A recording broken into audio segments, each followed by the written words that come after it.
지난주 초입니다.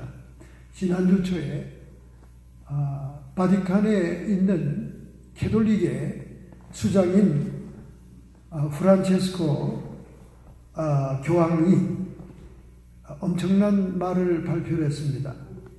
무슨 말이냐면 나는 이제부터 우리 교회는 동성애자들을 있는 그대로 받아들이겠다. 그래서 여러분들은 그 있는 모습 그대로 하나님으로부터 지옥을 받은 것입니다. 이렇게 얘기를 했습니다. 이 발표를 하고 난 다음 그 발표하는 그 순간에 수많은 젊은 사제들, 프리스트, 신부들이 눈물을 철철 흘리면서 감격해하는 모습이 그 동영상 뉴스에 나왔습니다. 왜 젊은 사제들이 그렇게 눈물을 흘리면서 철철 감동하고 있을까요? 여러분, 이 프란시스 교황은 최근에 신부들의 끊임없는 성범죄 때문에 지치고 피곤하고 힘들었습니다. 어린 복자로 미사를 돕던 어린 시절에 젊은 신부들에게 또는 나이 든 신부들에게 성추행을 당했던 그들이 나이가 들어서 단체 고소를 하고 법정에 신부들을 기소했습니다. 그러니까 기소당한 신부들은 꼼짝없이 체포되고 감옥에 가게 되니까 그 교황청에서 이 모든 벌금을 물어야 됩니다. 천문학적인 숫자의 벌금을 무는 것도 이제 한계가 있고, 날이 가면 갈수록 계속 신부들의 성추행 사건이 드러나기 시작하니까 프란시스 교황은 머리를 싸매고 이 문제를 해결하기 위해서 고민하다가 결국은 동성애를 찬성하고 말았습니다. 왜냐하면 동성애라도 찬성해줘야 신부들에게 성적인 문제를 해결해 준다 그 말이죠. 여러분은 잘 모르겠지만 캐톨릭의 신부들 사이에 동성애가 얼마나 편만한지 모릅니다. 차라리 이런 짓들을 하려면 마르틴 루터가 종교개혁을 할 때 성직자에게 혼인을 허락한 것처럼 혼인을 허락할 것이지, 그들이 숨어서 하는 짓들은 신부들끼리 동성애입니다. 그러니까 차라리 너희들이 어린아이들이나 이런 것을 건드는 것보다 너희들끼리 동성애하는 걸 인정해 주겠다. 이렇게 프란시스 교황이 신부들의 성적인 문제를 해결하기 위한 한 방편뿐만 아니라 시대의 조류를 쫓아서 동성애의 허락을 선포한 겁니다. 자, 이렇게 되자 극좌파인 CNN 방송마저도 기가 막히다는 듯이 하루 종일 그 방송을 했습니다. CNN이 얼마나 극좌파입니까? 그리고 얼마나 동성애를 지지하는 방송이에요. 그런데 바티칸 프란치스코 생긴 건 성자처럼 생긴 양반이 동성애를 이제 하나님이 있는 그대로 너희들 태어나게 한 그대로 인정한다, 이렇게 선포하고 말았다는 거예요. CNN이 뭐라고 얘기인 줄 아십니까? 지구의 역사상 동성애를 인정한 교황은 프란시스 교황 하나뿐이다. 정말 요한계시록에 기록된 예언대로 음료교회에 거짓 선지자로 등장하는 모습입니다. 어떻게 하나님이 성령을 통해 기록해 놓은 진리를 거역하면서 그 교회와 교단이 구원에 참여할 수 있겠습니까? 주여 주여 하는 자마다 천국에 들어갈 것이 아니요 내 아버지의 뜻대로 행하는 자라야 천국에 들어간다고 그랬는데, 아버지의 뜻을 정면으로 반대하는 교서를 발표하고 어떻게 그 무리들이 천국에 들어갈 수 있겠냐 그 말이죠. 로마서 1장 26절에 구약 성경은 물론이고 로마서 1장 26절에 분명히 동성애는 하나님이 죄악으로 선포했습니다. 이를 인하여 하나님께서 저희의 부끄러운 욕심에 내어버려 두었으니 곧 저희 여인들도 순리대로 쓸 것을 바꾸어 영리로, 여기 영리란 말은 창조의 순리를 거스린다 그 말이에요. 하나님이 남자와 여자를 창조했는데 영리로, 이와 같이 남자들도 순리대로 여인 쓰기를 버리고 여자를 향한 그 욕정을 버리고 서로 향하여 음욕을 부릴 듯하며 남자가 남자와 더불어 부끄러운 일을 행하여 저희의 그릇 때문에 상당한 보응을 그 자신이 받았느니라. 또한 저희가 마음에 하나님 두기를 싫어하며 하나님께서 저희를 그 상실한 마음대로 내어버려 두사 합당치 못한 일을 하게 하셨으니 곧 모든 불의, 추악, 탐욕, 악의가 가득한 자요, 시기와 살인, 분쟁, 사기, 악독이 가득한 자요, 수근수근한 자, 비방하는 자요, 하나님의 미워하시는 자요, 능욕하는 자요, 교만한 자요, 자랑하는 자요, 악을 도모하는 자요, 부모를 거역하는 자요, 우매한 자요, 패역한 자요, 무정한 자요, 무자비한 자라. 저희가 이 같은 일을 행하는 자는 사형에 해당하다고 하나님이 정하심을 알고도 자기들만 행할 뿐만 아니라 또한 그 일을 행하는 자를 옳다 하느니라. 지금 바로 며칠 전에 세카라멘토 주정부 청사 앞에 한국 부모를 비롯해 많은 미국 부모들이 데모했지 않습니까? 데모. 왜 그랬습니까? 주 교육회의에서 동성애를 어린 유치원 애들에서부터 가르치기로 결정을 했잖아요. 그래서 동성애를 아침에 가면 비디오로 다 틀어집니다. 이건 완전히 음란 비디오예요. 학문 성교하는 것부터 시작해서 뭐 별걸 다 보여줍니다. 어린 애들한테.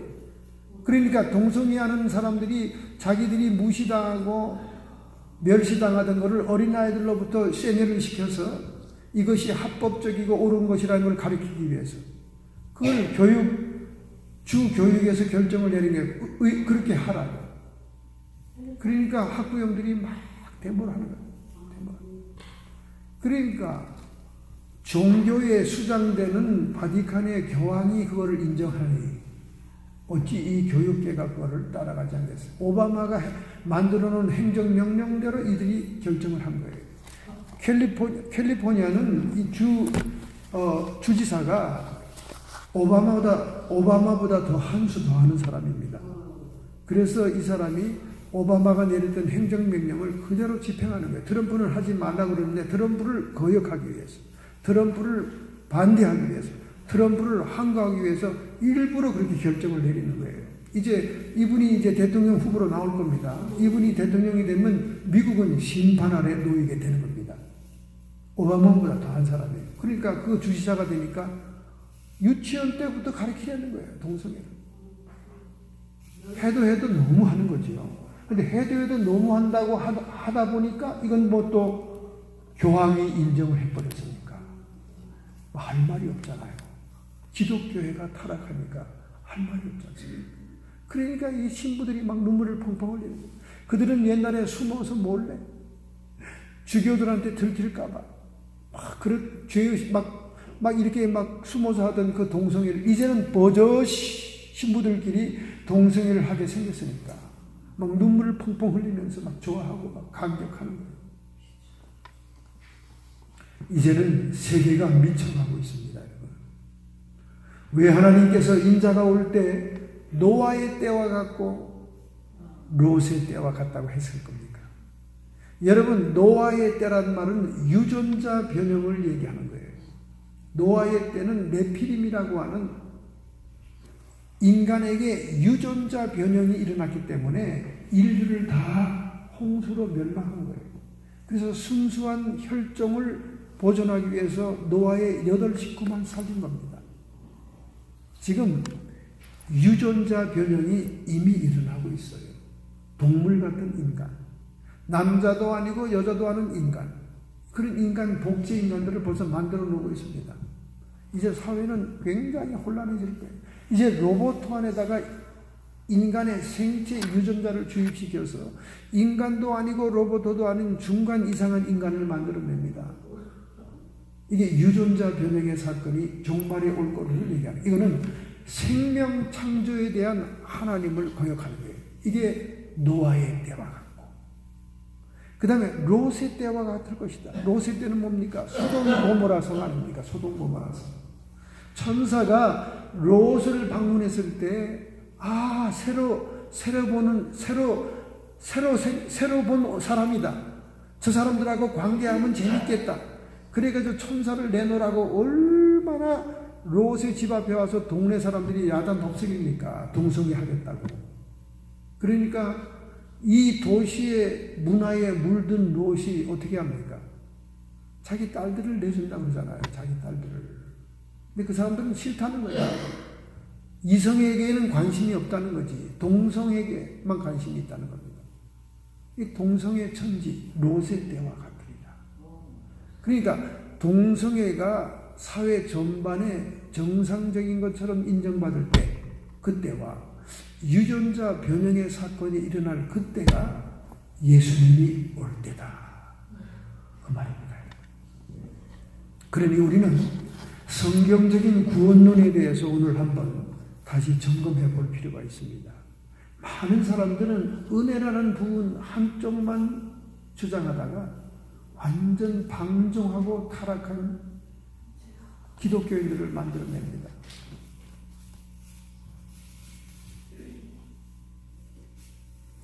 여러분들 애들을 어릴 때부터 가르쳐봤지만 애들을 무조건 스포일하게 사랑만 해서 애들이 바르게 자랍니까? 어때요? 엄마가 애들을 감싸고 사랑해주면 아버지가 엄격해야 되고, 아버지가 또 애들을 감싸고 사랑해주면 엄마가 엄격해야 되고, 둘 중에 하나는 악역을 맡아야 되는 거예요. 그래야 걔들이 바르게 자라지. 그냥 좋다 잘생겼다, 못생긴 애들은 잘생겼다 해놓으면 지가 잘생긴 줄 알고 커서도 얼마나 교만한 줄 몰라요. 그렇게 키워놔가지고 그 자기 애들 기한 죽이겠다고 그렇게 나가요.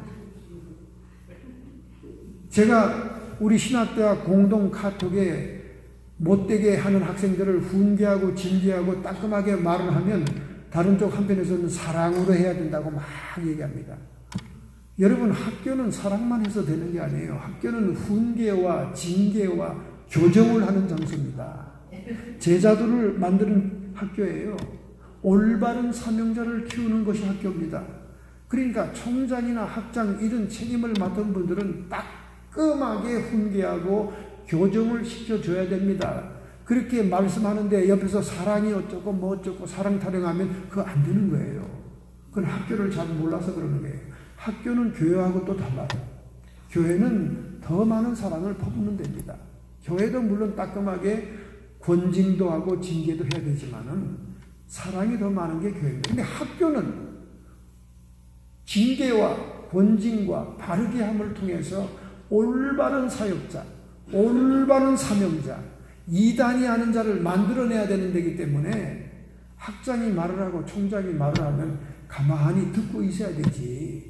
그 어린 학생들이 뭐 사랑이 어떻고 사랑해야 되고 그런 얘기 하는 게 아니에요. 그건 학교에 대해서 뭘 모르는 거예요. 여러분 애들 키워봤지 않습니까? 오늘 어버이 주일이 아닙니까? 애들을 너 잘생겨, 너 잘났다, 너 잘났다, 너 잘났다. 그 새끼 그렇게 키워가지고 부모한테 효도도 안 하고 아주 평생을 그 아들 때문에 머리 썩히는 그런 자식이 된다니까요. 요 며칠 전에 우리 사모가 인터넷을 보다가 나한테 소개한 이야기가 있습니다. 한국에서 남자아이가 군대를 갔다 와 제대를 했는데 옛날 집을 찾아갔더니 엄마 아버지가 없어요. 이사를 갔습니다. 아들이 제대한다고 다 편지하고 그랬는데 제대하는 걸 뻔히 알면서 엄마 아버지가 이사를 간 거예요. 그리고 편지를 하나 남겨놨는데 뭐라고 남겨놨냐면 카톡으로 편지가 왔어요. 얘야, 오늘로 카톡이 끝이다. 우리는 부부가 멀리 숨어서 잘 살 테니까 너는 너대로 잘 살거라. 그리고 부모가 잠적한 거예요. 근데 이 아들이 제대까지 했으니 얼마나 똑똑합니까? 사회적으로. 동사무소에 찾아갔어요. 전출한 데를 보면 찾아갈 수 있어요. 그 동사무소에도 흔적을 안 남겨놨어요. 그 일가 친척을 찾아갔어요. 어디로 이사가냐. 일가 친척도 모른다는 거예요. 그래, 부모님들 아는 모든 친구들을 찾아가도 다 모른다는 거예요. 얼마나 이 외동아들이 지긋지긋했으면 부모들이 주소도 안 가르쳐주고 잠적해버렸겠습니까? 이 아들이 군대 가기 전에 계속 파출소에 끌려가고 애들을 좁혀고 도둑질하고 온갖 짓을 다 하는 바람에 이 부모들이 노후 자금으로 마련한 가산을 거의 다 탕진한 거예요. 그러니까 이 아들이 이제 군대 가는 동안 좀 편하게 살았죠. 군대에서 또 휴가 오면 또 일을 치니까 계속 경찰서에 벌금 물어주고 애들 패면 또 그 무슨 합의금을 줘야 되잖아요. 너무 지친 거죠. 이 부모들이 너무 지친 거예요. 이제 제대하고 집에 온다니까 이제 겁을 덜컥 먹은 거예요, 부모가. 그래서 아들이 더 이상 참지 못하게 잠적을 해버린 거예요. 저는 이민 가지 않았나 생각이 될 정도예요. 이민 갔을 것 같아요. 한국에서 못 찾으니까 이민 간 거 아니에요, 그죠? 얼마나 지긋지긋하면 그렇게 되겠어요. 이런 동화가 또 있습니다, 여러분. 빨간머리 인디안 추장 아들이라는 그 동화책이 있는데요. 거기 보면 유괴범들이 인디안 아들을 납치해 가면 돈을 많이 벌겠다 생각하고는 그 아들을 납치한 거예요. 그래서 납치해 가지고 이제 인디안한테 편지를 보냈어요. 우리가 너 빨간머리 네 아들을 납치하고 있으니까 돈을 얼마 주고 찾아가라. 그 편지를 했어요. 그런데 아무 소식이 없는 거야, 추장한테서. 그런데 이 인디안 아들이 얼마나 말썽쟁인지 납치범들이 얘를 데리고 있는 동안 머리가 지근지근 아픈 거예요. 얼마나 말썽을 피는지 몰라요. 그 막 쩔쩔 매는 거예요. 어쩔 줄 몰라서. 이거 빨리 찾아가야 될 텐데, 이거. 막 쩔쩔 매는 거예요. 그래서 인디안 추장한테 또 편지를 또 보냈어요. 빨리 네 빨강머리 얘를 찾아가라. 안 그러면 이 애가 죽을지도 모른다. 돈 가져오라 막 그런 거예요. 그러더니 하나는 그 인디안 추장 부하가 딱 말을 타고 그들을 찾아와서 하는 말이, 우리 추장께서는 이 아들을 데려갈 생각이 없어. 그러니까 당신들이 키우시오. 그렇게 된 거예요. 그러니까 이분들이 똥줄이 타는 겁니다. 막 얘가 말썽을 피고 막 보통 어수선한 게 아니에요.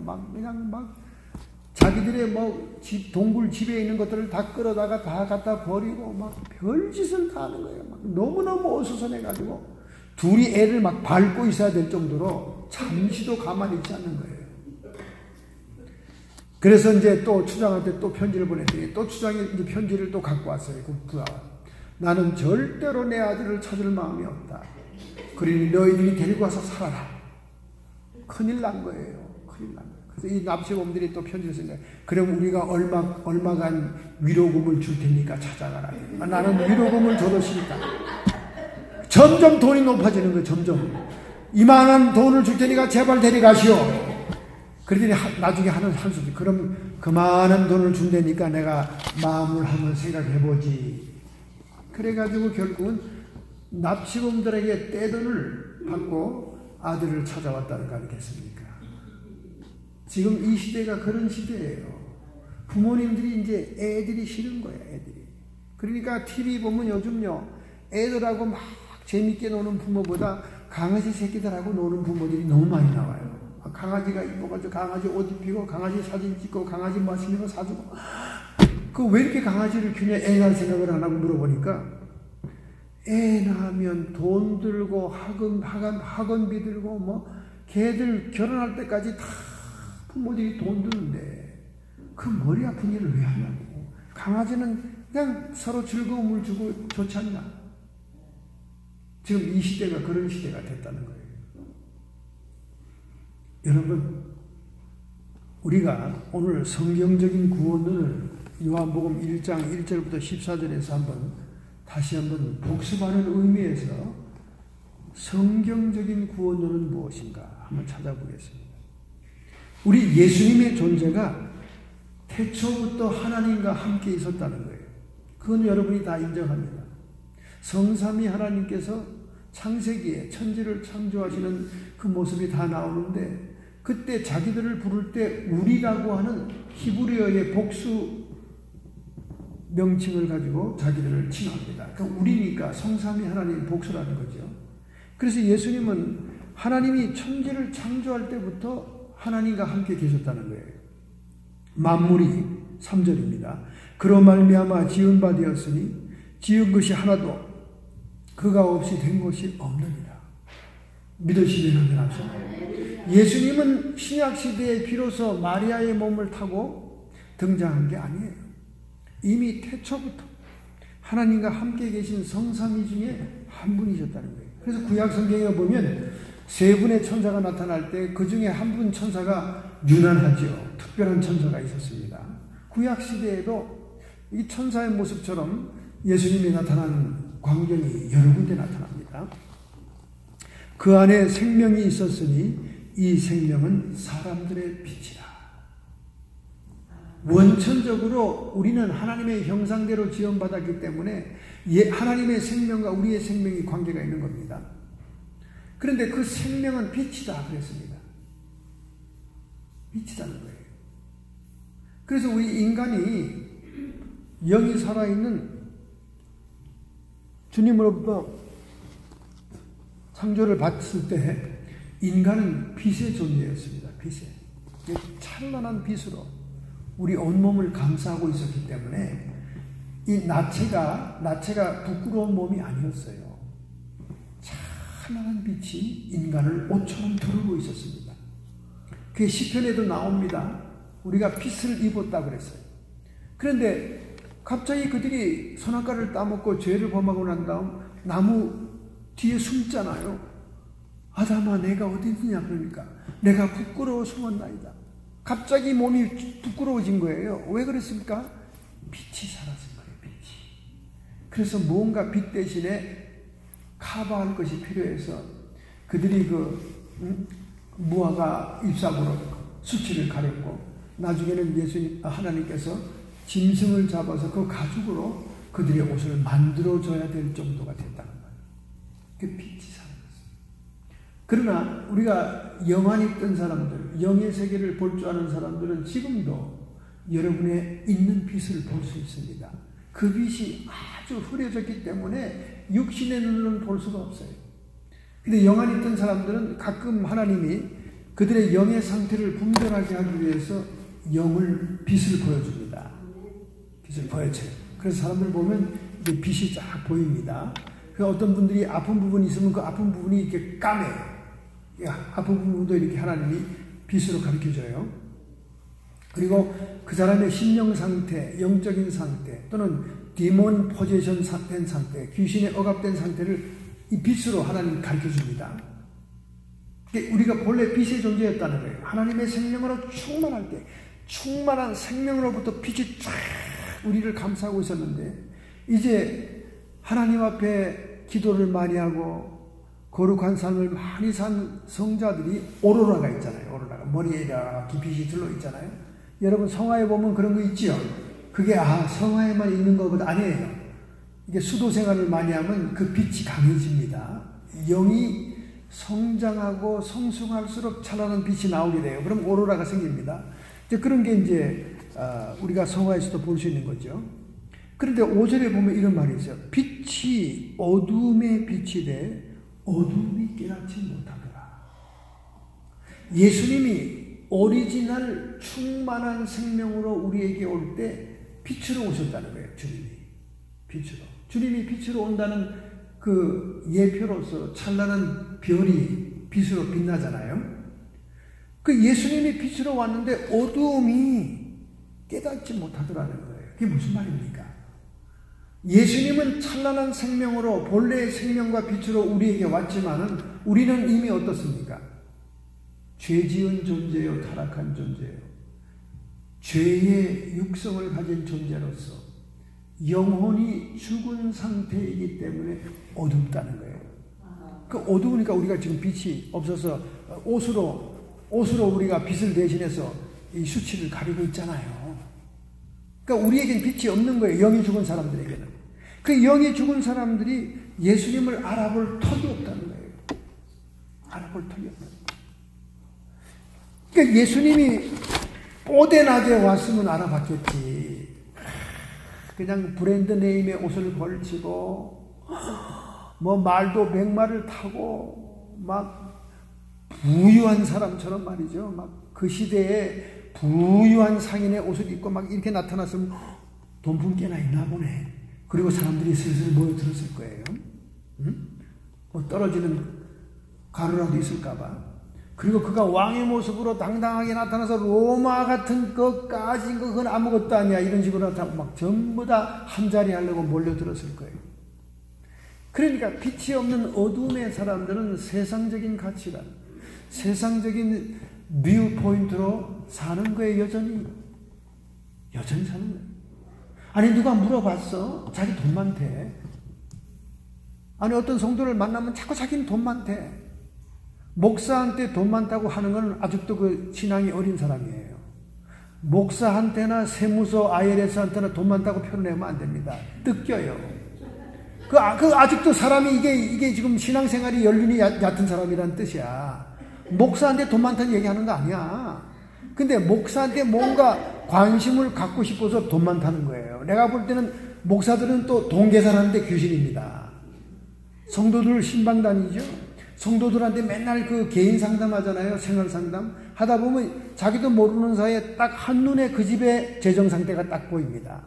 요거 몰개지는 얼마고 양쪽 부부가 번 돈은 얼마고 그 번 돈에서 몰개지 내고 먹고 살고 애들 교육시키면 얼마 정도 저축이 될 것이고 이 저축한 돈으로 시시때때로 놀러 갔기 때문에 돈이 한 푼도 없고 집은 멋진데 이건 집 가진 거지구나. 금방 알 수 있어. 금방 알아요. 우리가 목회를 한 50년 하면 그냥 착 한눈에 싹 스캔이 된다니까. 그런 목사한테 자기 돈 많다고 막 뻐기는 나 목사님 돈 많아요. 돈 많으면 뭐 어째? 이 사람은 세상적인 가치관으로 목사가 돈 많다 그러면 자기한테 달싹 붙을 줄 알고 그러는 거예요. 그게 아직도 세상적인 비유 포인트입니다. 목사가 돈 많은 거에 관심이 있으면 그 목사는 세상적인 목사요. 그 목사는 구원이 아리까리한 목사요. 목사는 영혼에 관심이 있어야 되는 거예요. 그 영혼의 상태, 영혼이 얼마나 성장한 사람인가, 어느 정도 수준의 말씀을 이해할 수 있는 사람인가, 믿음의 분량이 얼마면 그거를 구분할 줄 알아야지. 그거에 가장 관심사여야지. 돈 많다는 게 아니 이 사람 돈 많다 그러면 자기한테 대접을 잘하는 목사인데 교회만 그런 교회 다녔나? 그런 성도들 많습니다. 교회 나오면 괜히 있는 채예요. 여러분 진짜 있는 사람은 있는 채 안 합니다. 진짜 있는 사람은 있는 채 안 하는 이유는 뭐냐면 돈 꿔달라 그럴까봐, 돈 빌려달라 그럴까봐, 객일까봐, 밥 사달라 그래. 절대 안 그래요. 근데 자기가 돈이 별로 많지 않은데 뭔가 좀 과시하고 싶으면 돈 있다고 괜히 폼내는 거예요. 막 폼내요. 우리 교인들도 마찬가지고 옛날에 왔던 분들도 마찬가지고 자기가 돈 있는 체하면 대접받는다고 생각하거든. 세상에서는 돈 있는 체하면요 밥 많이 사줍니다. 주변의 사람들이. 그리고 막 서비스도 잘해줘요. 돈 있는 체하면. 그러니까 세상 살아가는 방법대로 교회 나와 앉아 있는 거예요. 그런 걸 좋아하는 분들이 많아요. 목사들도 많고 교인들도 많아요. 근데 진짜 영적인 목사들은 그런 거 안 봅니다. 여러분 50년쯤 목회해보면요 누가 헌금을 내는 사람인가를 알아요. 돈 많은 사람이 헌금 내는 거 아니에요. 여러분. 믿음 있는 사람이 헌금을 냅니다. 할렐루야. 정말 주님을 사랑하는 사람이 헌금을 내는 거예요. 물질이 우상이 된 사람들이기 때문에 부자가 된 거예요. 그런 사람들은 절대 헌금 안 합니다. 신자들은 뭣도 모르고 목사님 큰 고기가 왔습니다. 큰 고기. 무슨 큰 고기입니까? 부자가 왔다니까요. 그 부자가 큰 고기가 아니라니까. 큰 고기는 믿음이 좋은 사람이 큰 고기인 거예요. 할렐루야. 그러니까 신자들이 여전히 세상적인 뷰 포인트를 가지고 있는 거야. 예수님이 빛으로 생명으로 왔는데 어두움이 알아보질 못해. 어두움이. 왜? 예수님이 초라한 모습으로 왔거든. 마구간에 왔거든. 뭐 로마와 싸워서 이겨서 식민지 이 팔자를 벗어나게 해줄 것 같지도 않아. 뭐 사랑타랑이나 하고 그러니까 이 어두움에 영이 죽은 사람들이 예수님을 알아보지 못한 겁니다. 6절, 그래서 요한이라는 사람이 등장하는 거예요. 누가 소개를 해야 된다니까. 하나님께서 보내심을 받은 사람이 났으니 이름은 요한이라. 선지자, 하나님이 쓰는 하나님의 사람이 뭔가 외치면서 소개를 해야 예수님이 어떤 분인지 이해를 조금 하고 그런 분이 왔나 이해하지. 이 사람들은 겉모습을 보거든요. 겉모습. 세상적인 비유 포인트밖에 없어. 이 영이 죽은 사람들의 모습이거든. 저가 증거하러 왔으니 곧 빛에 대하여 증거하고 모든 사람으로 자기를 인하여 믿게 하려 합니다. 선지자는 선지자의 모습으로 왔어요. 낙타 털옷을 입고 광야에서 석청을 꺼내서 양식을 삼고 그리고 막 호령하듯이 선지자의 목소리로 막 광야에 외치는 소리로 막 회개하라 그러고 막 이런 영적인 권위 있는 선지자가 소개했다고 말해요. 예수님을. 그는 이 빛이 아니요 이 빛에 대하여 증거하러 온 것이라. 참빛, 머리를 빗는 이 참빛이 아니라 진짜 true light, 곧 세상에 와서 각 사람에게 비치는 빛이 있었으니. 이거 보세요 여러분. 예수님과 하나님의 관심은 각 개인의 심령인 거예요. 각 사람에게 비치는 빛으로 오신 거예요. 할렐루야. 각 사람. 일본이 왜 선교가 실패한 줄 아십니까? 우두머리 오야봉에게 전도했기 때문에 그래요. 우두머리 오야봉에게만 전도를 하면 이 선교사들이 밑에 있는 핫바리들은 다 전도가 저절로 될 줄 알았어요. 근데 여러분 이걸 알아야 돼요. 인간이라는 것은 하류층과 귀족들이 무언가 다르다는 것을 계속 유지하고 싶어 합니다. 귀족과 오야봉들에게 예수가 들어갔다면 자기가 믿는 이 예수는 자기처럼 고귀한 사람이 믿는 것이지 하류층 노예들에게 믿는 것이 아니라고 딱 분리한 거예요. 그러니까 일본의 기독교는 굉장히 소수 엘리트가 믿다가 희지비지 되고 마는 거예요.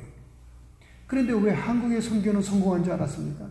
한국의 선교는 전부 다 천민들에게 복음이 들어가요. 천민들에게. 미쟁이, 땜쟁이, 하류층, 쌍놈들에게 복음이 들어가서 민초들에게 불이 타니까 그 대중 속에서 기독교가 불같이 일어난 거예요. 그리고 일본 선교와 한국 선교는 극대로 대비가 되는 거예요. 대비가.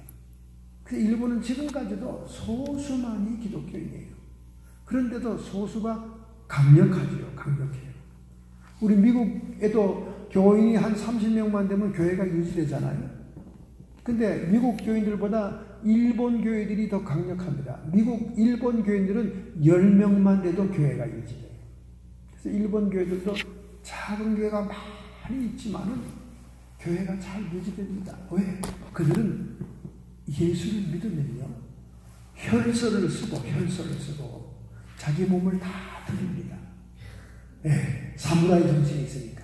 그래서 제가 한국에 있을 때 보면요. 일본에서 오신 목사님들 성경책이나 일본에서 오신 그 평신도들이 이제 한국에 방문하잖아요. 한국의 기독교를 배운다고 방문하고 할 때 이렇게 서로 교제를 할 때 성경을 이렇게 보면 성경에 혈서가 없는 사람이 없어. 전부 다 이 혈서를 다 써놨어요. 오직 주님만을 위하여 죽으리라. 혈서가 다 있어요.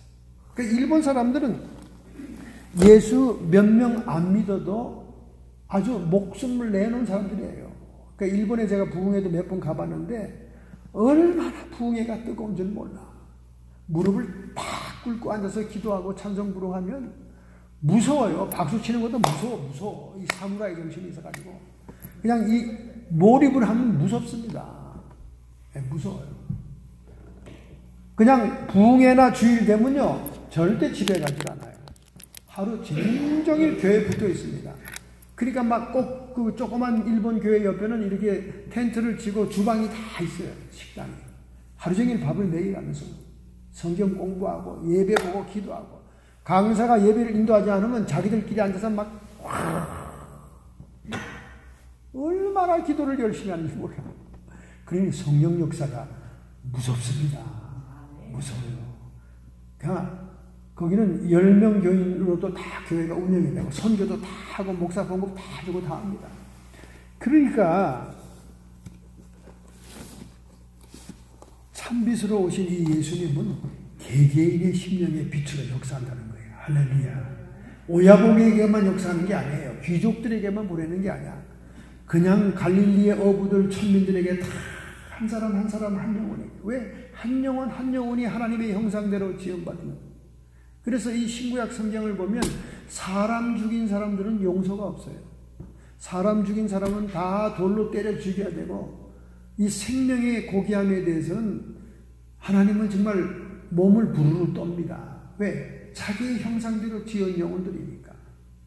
이런 하나님의 창조를 무시하고 유전자 조작을 해가지고 괴물들을 만들어내요. 괴물들을. 지금 괴물들이 많이 실험실에 만들어져 있습니다. 동물 인간도 있고요. 별인간 다 있어요. 쉬쉬하고 있죠. 언젠가 법적으로 허락이 되면 이 세상에 다 나타납니다. 그래서 노아의 때인 거예요. 10절, 그가 세상에 계셨으며 세상은 그로 말미암아 지음받았으니 세상이 그를 알지 못하였고. 예수님이 세상을 창조한 자임에도 불구하고 예수님은 모른다는 거예요. 세상이 알지 못한다는 거예요. 그런데 그가 자기의 땅에 오매 자기 백성이 영접지 아니하였다. 유대인으로서 유대의 땅에, 자기 땅에 왔는데 유대인들이 그렇게 구약에 예언해 놓은 메시아를 영접을 하지 않았다는 거예요. 그 왜 그렇습니까? 유대인들이 기대하던 메시아가 아니니까. 유대인들이 사모하던 메시아가 아니었다는 말이에요. 너무나 나약한 모습으로, 고난받는 종의 모습으로, 연한 싹으로 왔기 때문에 자기들의 기대에 어긋나니까 거부한 거예요. 이게 세상적으로 보는 눈밖에 없기 때문에 그래요. 우리가 성경도 영으로 읽었고 영의 눈을 떠서 봤다면 예수님이 처음 오실 때는 고난의 종으로 온다는 사실을 깨달았어야 됩니다. 이사야서에 보면 53장은 너무나 자세하게 메시아가 처음 자기의 땅에 올 때 고난의 종으로서, 대속의 제물로서 피 흘리시기에 왔다는 것을 다 예언해 놓았구만. 너무 자기들 생각에 사로잡혀 있으니까 주님을 알아보지 못한 겁니다. 근데 최근에 유대인들 가운데 예수님이 메시아이심을 환상을 통해, 성령을 통해 깨닫는 사람이 많이 일어나고 있습니다. 심지어 유대 땅의 위대한 랍비 중에 한 사람은 죽기 직전에 성령을 통해 예수가 메시아였다는 것을 계시받습니다. 그리고 자기 제자들에게 다 그 유언을 남겼죠. 유언을 남기는데도 그 밑에 제자들이 그 유언을 딱 감춰놓고 발표를 안 합니다. 유대교가 영향을 받을까 봐. 그런데 존경받는 랍비는 분명히 예수, 그 초라한 예수가 너희들이 기다린 메시아였다는 그 성령의 계시를 받고는 얼마 있다가 죽어버려요. 자, 그런 역사가 이제 이스라엘에 많이 일어나게 되죠. 요한계시록의 예언대로 주님이 재림하기 직전에 이제 그들이 회개하는 역사가 일어납니다. 그래서 14만 4천 명이 두 증인의 전도를 받아서 그들이 인침을 받아 중간에 휴거하죠. 중간에 휴거합니다. 들림받습니다. 그 중간 휴거입니다. 그래서 요한계시록에 보면 14만 4천 명 유대인들이 막 하늘나라에 올라와가지고 보좌 앞에서 찬송하는 모습이 나오지요. 그들이 이제 회개하고 구원받습니다. 14만 4천 명이 지파별로 다 이렇게 몇 명씩 받는 걸 얘기하고 있죠. 그런데 이방인이나 유대인이나 어떤 민족이든지 12절에 영접하는 자, 곧 그 이름을 믿는 자들에게는 하나님의 자녀가 되는 권세를 주었으니. 할렐루야. 이는 혈통으로나 육종으로나 사람의 뜻으로 나지 않고 오직 하나님께로서 난 자다. 이 말을 한 글자로 얘기하면 뭐냐? 은혜로 하나님의 자녀가 된다는 말이에요. 할렐루야. 여기에 은혜가 나오는 거예요. 혈통으로나 육정으로나 사람의 뜻으로 내 마음대로 안 된다고 말이야. 하나님의 자녀가 된다는 것은. 여기서 우리가 칼빈의 그 5대 그 강령에서 나오는 거 여기 적용이 되죠. 은혜가 아니고는 우리가 구원받을 수 없는 거죠. 왜? 하나님 쪽에서 자기 아들 예수를 보내야 그 예수가 대속의 피를 흘려줘야 우리가 비로소 구원을 받을 수 있는 거니까 하나님 쪽에서 손을 내밀어주고 하나님 쪽에서 먼저 사랑하고 하나님 쪽에서 먼저 시혜를 베풀어야 하니까 그것이 한 단어로 얘기하면 은혜라 그 말이에요. 할렐루야. 우리가 예수님의 피 흘리신 사건과 그리고 그것을 인하여 우리가 죄사함을 받는 것 그것까지는 절대적으로 은혜입니다. 할렐루야. 여기는 인간의 힘으로 안 되는 거예요. 하나님의 뜻으로 나는 거죠. 인간의 혈통으로나 육적으로나 사람의 뜻, 의지로 되는 게 아니에요. 하나님 편에서 해 주신 겁니다. 여기까지 은혜예요. 자, 그 다음 문제 잘 봐야 됩니다. 14절 말씀이 육신이 되어 우리 가운데 거하심에 우리가 그 영광을 보니 아버지 독생자의 영광이요 은혜가 진리와 충만하더라.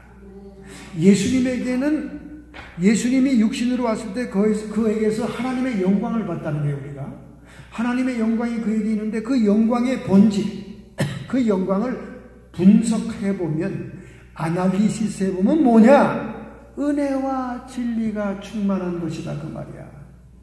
할렐루야. 예수만으로 우리가 구원받는다면 예수만으로 우리가 구원받는다면 예수님 안에 있는 그 영광이 무엇이냐? 그 영광을 분석해 봤더니 은혜와 진리가 충만한 것이더라 그 말이에요. 할렐루야. 자, 그러니까 예수 때문에 우리가 구원받는다면 은혜와 진리 때문에 구원받는 겁니다. 믿으시면 아멘. 그런데 우리가 은혜 파트는 우리가 경험했잖아요, 이제. 그죠? 은혜 파트는. 은혜 파트가 뭡니까? 하나님 쪽에서 그의 아들을 보내 피 흘리심으로 우리를 죄에서 대속하시고 우리가 죄를 회개함으로 중생하게 하는 것. 그것까지는 은혜라 그 말이야. 그것까지는 은혜로 우리가 구원의 자녀까지 된다는 거죠. 근데 이제는 진리의 부분이 남았어. 진리의 부분. 진리가 뭡니까? 하나님의 뜻이잖아요. 진리가 뭡니까? 하나님이 원하시는 거잖아요. 이제 진리 부분을 우리가 채워주셔야 됩니다. 이 진리 부분을 우리가 어떻게 채워? 중생한 영혼들, 중생한 하나님의 자녀들은 그 영이 살아납니다. 할렐루야.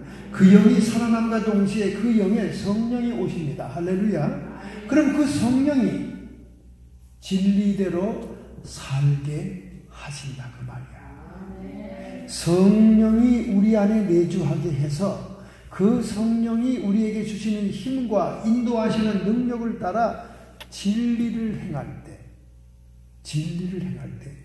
구원이 완성됩니다. 할렐루야. 예수님을 믿을 때 우리가 이미 구원을 받았다는 과거 동사를 쓰니까 우리는 이미 구원이 끝났다고 생각합니다만은 우리는 그것은 하나님의 시제입니다.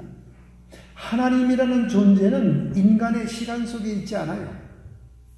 그렇기 때문에 인간은 시간에 관계된 존재고 시간에 한계된 존재고 시간에 구애를 받는 것이 인간이지 하나님은 인간의 시간과 상관이 없는 시간 밖에 있는 존재예요.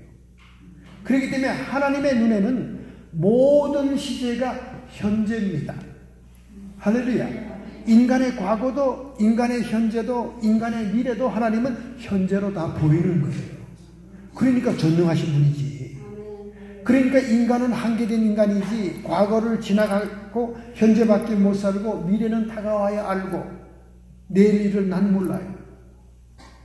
지금도 우리 김영배 조카사의 목사님이 약혼식에도 특별 찬송을 부르는데 내일 일은 난 몰라요. 결혼식에도 피로 인해서 특별 찬송을 불렀는데 내일 일은 난 몰라요. 그래서 우리 처가 식구들이 얼마나 땅을 쳤는지 모릅니다. 아니 무슨 신랑이 약혼식 하는 이 좋은 날, 결혼식 하는 이 좋은 날, 내일은 난 몰라요. 이러니 얼마나 이거 결혼 잘못한 거 아니냐? 막 난리 났었던 거예요. 막 웅성거리고. 근데 이제 조카 사이는 이제 믿음으로 그 찬송을 부른 거죠. 하나님의 종으로서 어떻게 내일을 알겠어요. 하나님이 인도하신 대로 살겠다. 그런 마음으로 이제 찬송을 부른 거죠. 우리 얼마 전에 만났는데도 그 얘기를 하더라고요. 또 이제 그 얘기 하더라고요.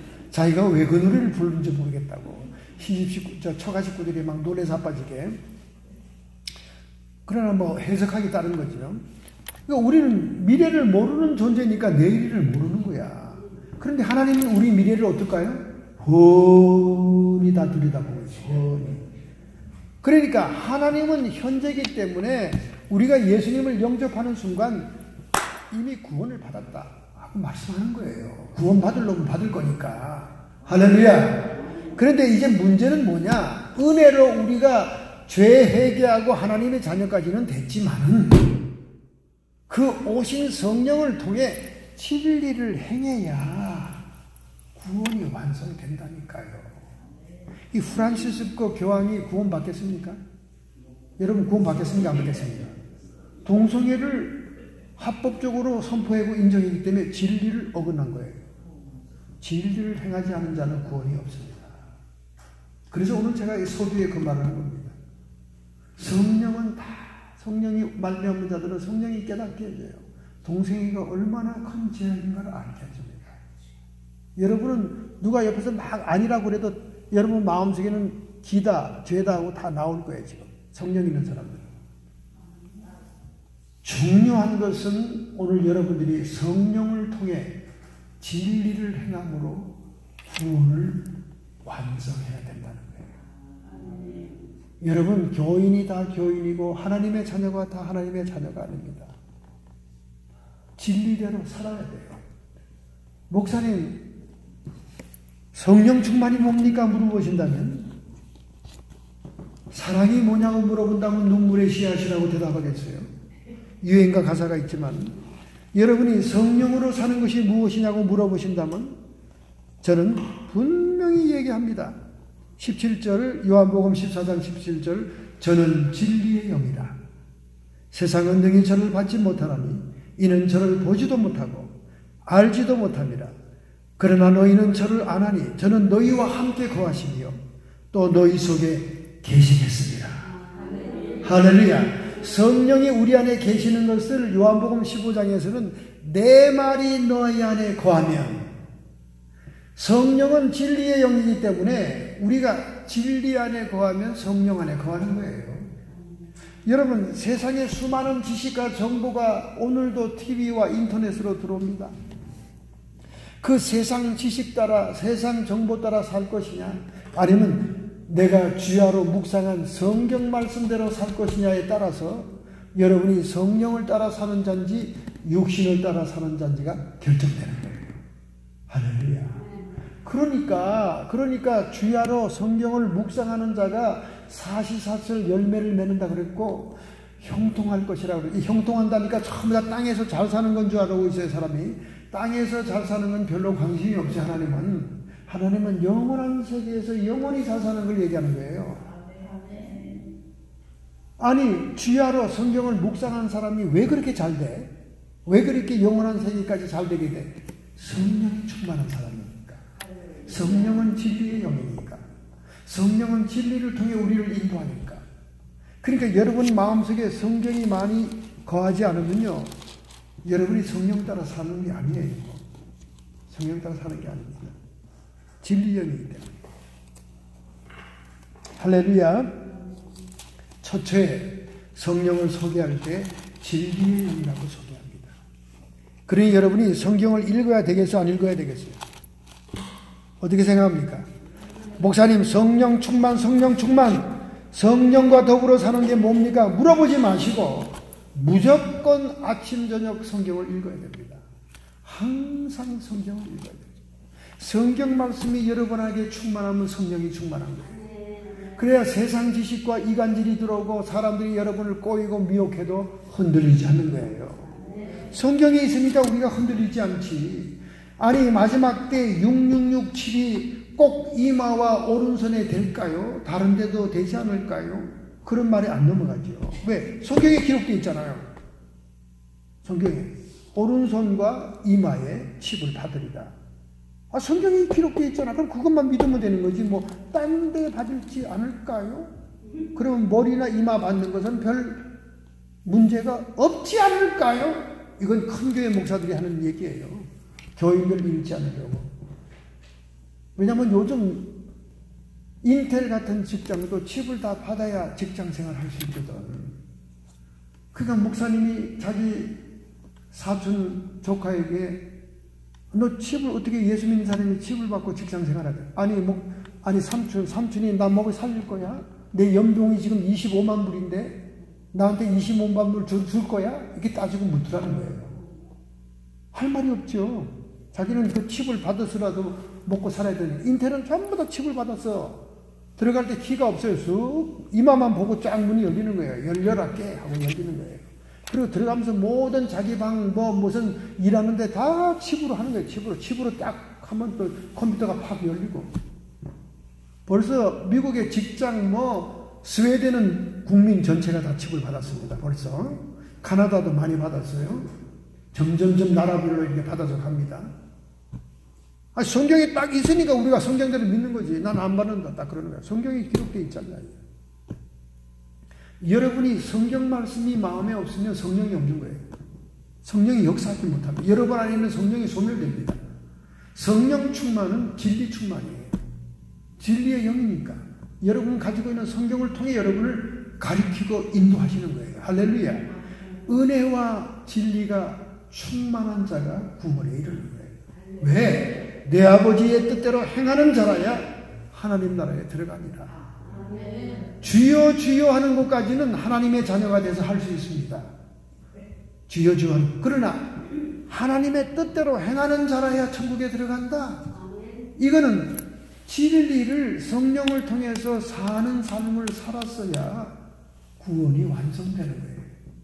오늘 저는 칼빈의 구원론을 얘기하는 게 아닙니다. 요한복음 1장 1절부터 14절에 있는 은혜와 진리로 구원받는 성경적인 구원론을 얘기하고 있는 거예요. 할렐루야! 성령이 정말로 여러분 안에 거하시면 여러분은 성령과 함께 진리대로 살 수 있습니다. 그렇게 살도록 하시는 분이 성령이세요. 할렐루야! 자꾸 성령 충만이 뭡니까? 성령이 어떻게 우리를 인도하십니까? 성령을 따라 산다는 게 뭡니까? 묻지 마세요. 아침 저녁으로 무조건 성경을 읽으시면 하나님은 그 진리의 말씀을 통해 여러분을 지도하십니다. 인도하십니다. 여러분을 미혹하고 여러분을 이간질하는 사람들의 말을 구분하게 합니다. 저건 거짓말이다. 저건 가짜다. 다 말합니다. 다 말합니다. 성령 받은 사람은 다 알아요. 여기 설교 증거하는 사람이 아무리 아름답고 재미있는 얘기를 해도 성령 받은 사람은 저 사람이 성령을 따라 설교하는 것이 아니라 자기 인간적인 말을 하고 있구나. 다 알아요. 성령이 다 반응하니까. 할렐루야. 이게 무섭다는 거야. 이게. 그러니까 우리의 구원이 두렵고 떨림으로 완성되는 때는 언제냐? 은혜와 진리로 완성될 때. 할렐루야. 여러분 안에 있는 성령께서 여러분 안에 있는 말씀, 진리를 통해서 여러분을 인도하실 때 순종하시기 바랍니다. 이렇게 살기를 결단하고 결심한다면 여러분의 가슴에 손을 얹기 바랍니다. 오늘 주님께 여러분의 마음과 의지를 드리기 바랍니다. 전능하신 하나님, 저희들은 너무나 많은 지식의 홍수와 정보의 홍수 속에 살고 있습니다. 하나님, 이 모든 것들을 이기기 위해서는 저희들에게 성령의 감동으로 기록한 말씀을 우리 눈에서, 입에서, 마음에서 떠나지 않게 해야 될 줄로 믿습니다. 신명기에 말씀하기를 손목에도 하나님의 말씀을 걸고 옷자락에도 걸고 이마 머리 꼭대기에도 걸고 걸라고 말씀하신 것은 진리의 성령께서 우리를 주관하시고 인도하시는 것은 오직 진리의 말씀임을 깨닫게 하기 위한 것인 줄로 믿습니다. 하나님, 오늘 이렇게 저희가 살기로 결단하고 결심합니다. 저희들을 도와주시옵소서. 게으르지 말고 육신의 양식만 찾는 것이 아니라 아침 저녁으로 반드시 주의 말씀을 읽을 뿐만 아니라 항상 성경 말씀을 내 몸에 지니게 해 주시옵소서. 결심하고 결단하는 모든 성도들을 축복하여 주실 줄 믿습니다. 시냇가의 신기한 나무처럼 사시사철 생명과를 여는 우리의 삶이 되게 하옵소서. 이 시간 성도의 육체와 정신의 역사는 모든 질병들은 예수님의 권세로 치료함을 받으라. 우리의 약한 부분이 강해질지어다. 완벽해질지어다.